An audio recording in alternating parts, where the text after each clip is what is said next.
This is Good Morning Indiana, working for you. It is 4:27 here on your Friday morning. We made it to the end of the week. Here we go. I'm Meredith Barrick. And I'm Rafael Sanchez in for Lauren Casey. Yeah, we begin with some heartbreaking news this morning. Holocaust survivor Eva Kor has died. She died while in Poland on a trip with Candles. That's her museum down in Terre Haute. They had been visiting the Auschwitz prison camp that she was held at as a child. They also went by the orphanage she was at as a little girl. So just some devastating news. She has touched the lives of so many people, not only here in the Hoosier State, but across the country and across the world. She found forgiveness. She found herself back at Auschwitz, revisiting the place that brought back so many terrible memories for her. So a lot of people mourning the loss of Eva Kor this morning. We'll have more details on when her funeral will be in the coming weeks. An amazing woman who left quite a legacy. We'll talk about her throughout the program today.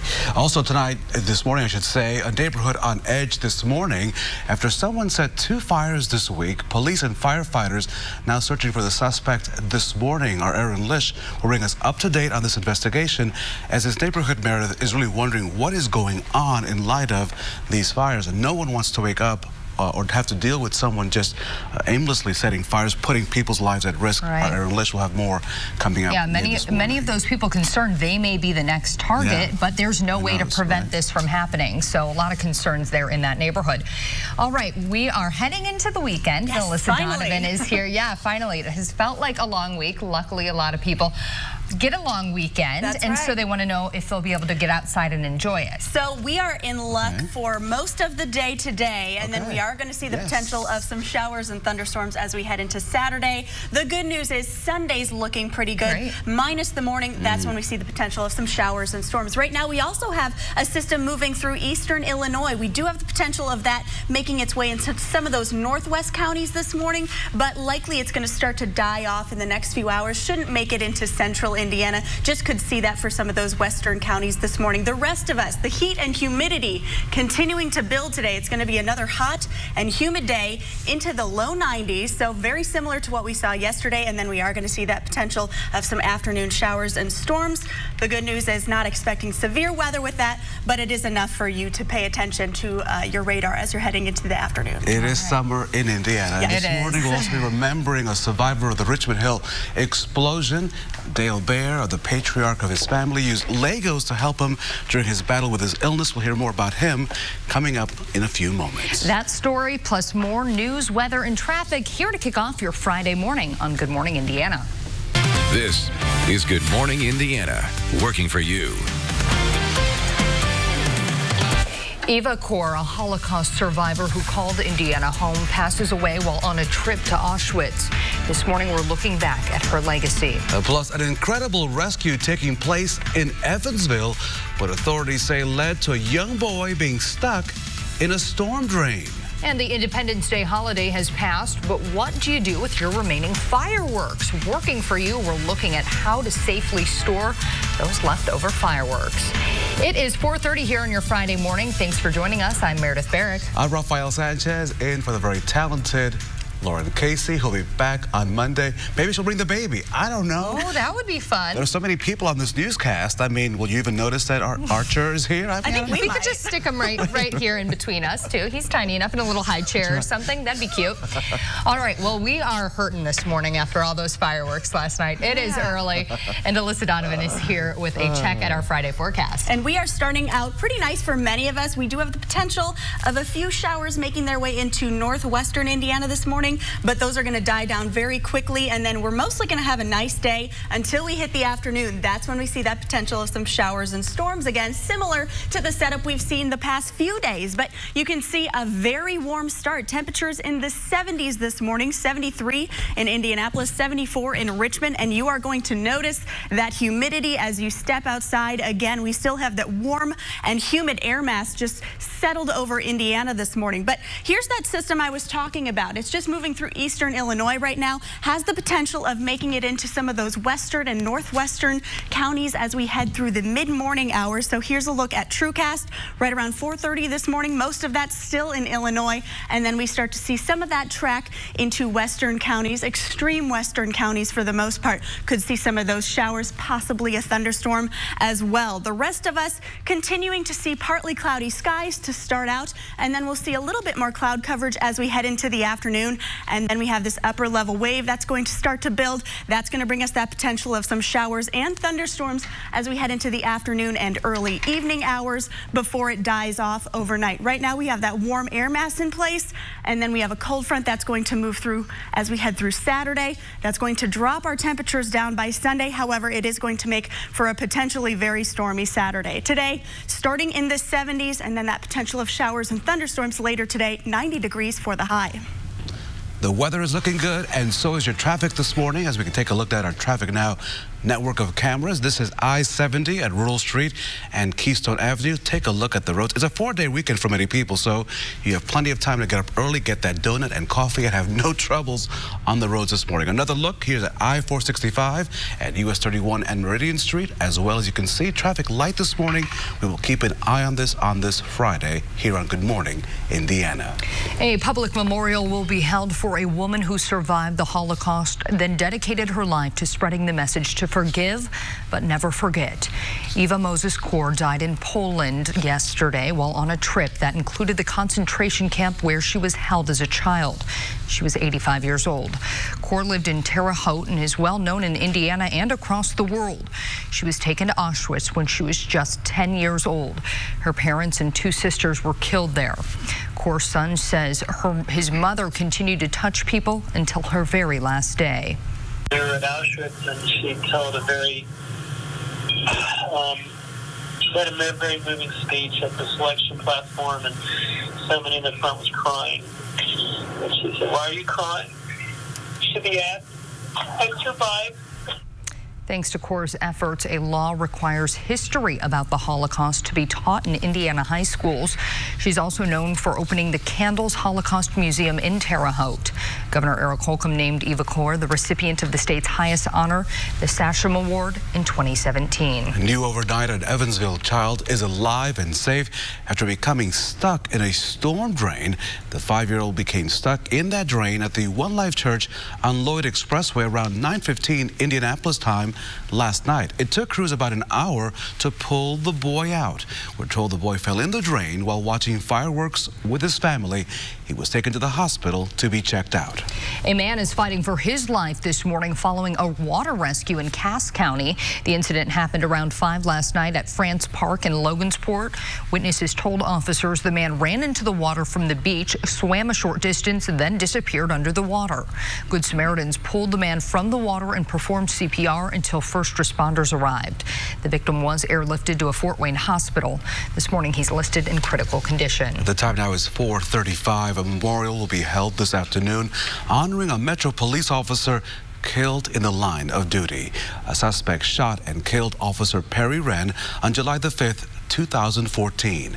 The ceremony in the officer's honor starts at 1:30 at Crown Hill Cemetery, where Wren is buried. Mayor Joe Hogsett and Police Chief Brian Roach are scheduled to speak at that event. We're learning more about a man shot by Salem police while wielding a hammer. The shooting happened Wednesday at the Washington County Fairgrounds. Police say someone called to report 53-year-old Mark Noggle was messing with property. They arrived to find him with a hammer, and he was shot by an officer. Jean Longworth has lived across the street from the Washington County Fairgrounds for 50 years. She recalls a time when she used to leave her doors unlocked and let her kids play outside until midnight, but now she's noticing more people and drugs passing through the city. Longworth told reporters of the shooting of Noggle by Salem police leaves her feeling uneasy. She wonders why deadly force was used when Noggle was only armed with a hammer. No, the cops have got to take care of business. But, you know, the cops are practiced to shoot to kill. Unless there is a weapon that can kill you, there seems there should be a better way of taking somebody down without taking their life.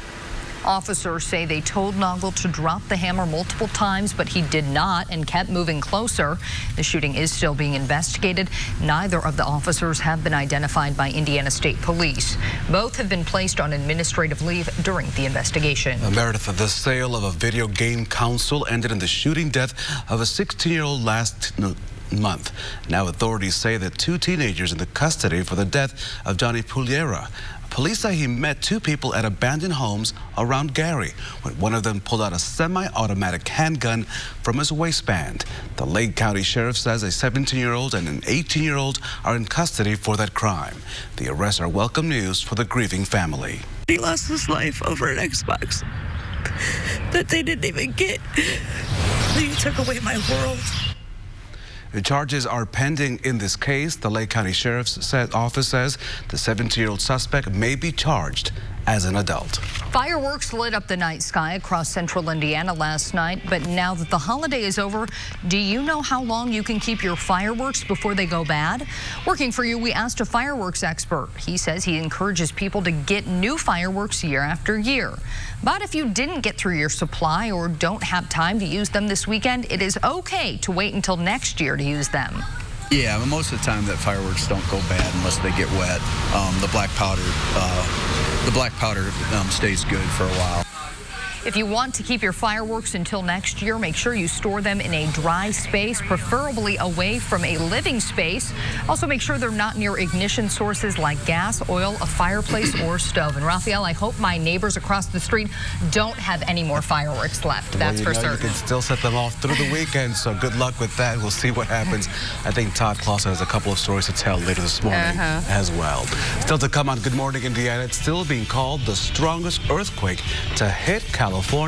Look at them shake, rattle, and roll there in 20 years. Straight ahead, we're looking at the damage left behind from all of that shaking. Plus, there are new concerns this morning over some dog treats after the break. Which treats are making some humans sick? Alyssa.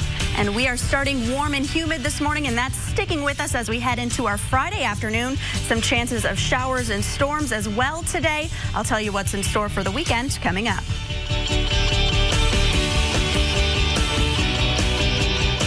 RTV6 is working for you. Welcome back to Good Morning Indiana. Start preparing your pitch right now. This is exciting. Shark Tank is coming to Indianapolis. Producers will hold an open call on Tuesday, July the 16th at the Indianapolis Motor Speedway. Meredith and Lauren will be there live with all of you as you get ready for that big moment. For more information, go to theindychannel.com. Here's a look at some of the news expected to make headlines today. Amazon is celebrating 25 years since its founding. What started out as an online book retailer in Jeff Bezos' Washington State garage has grown into one of the largest companies in the world. It also turned Bezos into the world's richest man with a net worth of about $137 billion. A teen phenom, Coco Gauff, is such a big draw at Wimbledon this year that she's taking center's court this morning to face Polona Herkov of Slovenia in the 3rd round. The 15-year-old, as you know, beat Venus Williams and Magdalena Ruberikov in the first 2 rounds. Nashville police officers are saying goodbye to one of their own after he was killed in a car crash. Police say the other driver, a 17-year-old girl driving without a license, slammed into Officer John Anderson's car as he was on his way to help out another officer. The 4-year veteran of the force died before he could get to a hospital.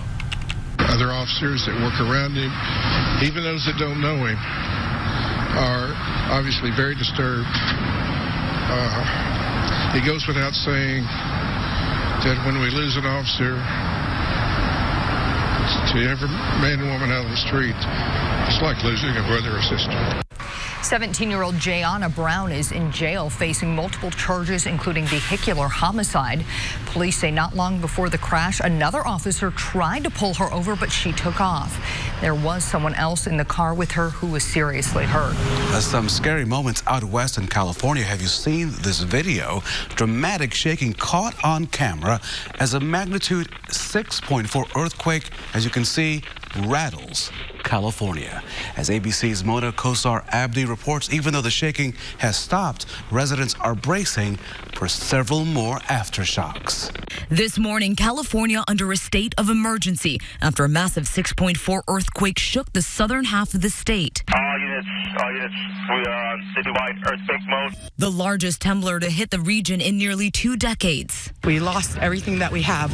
I have no TVs, I have no dressers, I have nothing. Take a look at this video capturing a panicked employee running for safety amid the intense shaking that started around 10:30 a.m. local time. Another angle showing contents on store shelves knocked to the floor, and this home completely knocked off its foundation. The 22nd quake was centered near Ridgecrest, a sparsely populated area in the Mojave Desert, and was followed by at least 100 aftershocks.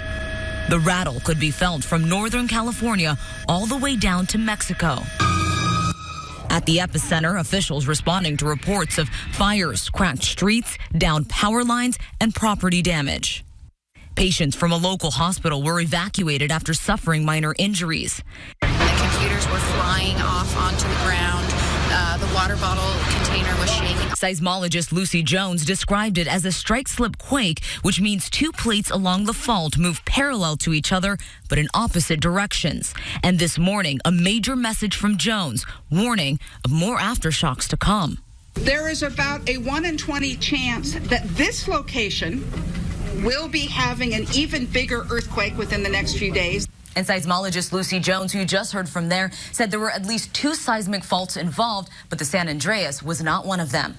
Mona Kosar Abdi, ABC News, Washington. It is 4:45 right now, and it has been a devastatingly expensive year of natural disasters so far. The Wall Street Journal reports all of the flooding in the Midwest this spring will cost $12.5 billion. It says that number could be much higher since many communities say they are still realizing the full extent of the damage.